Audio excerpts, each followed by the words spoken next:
Women and Children's Welfare Programs. Sa nakalipas na taon, napanatili ang 85 Child Development Centers at nakapasa na sa accreditation ang 18 daycare centers.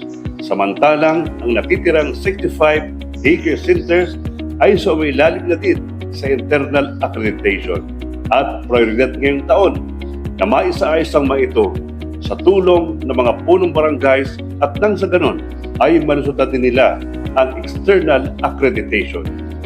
Mahigpit na sinusubaybayan ang progreso ng mga kabataan sa daycare centers.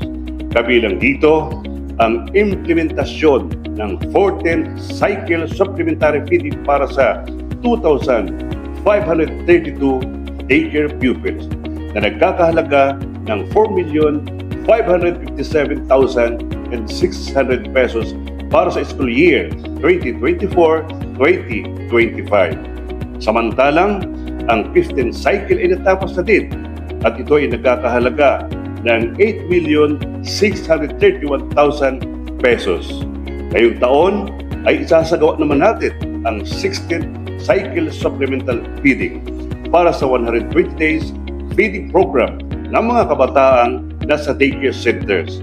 Nagsagawa din ng pagsasanay para sa mga magulang ng mga kabataang nasa daycare center.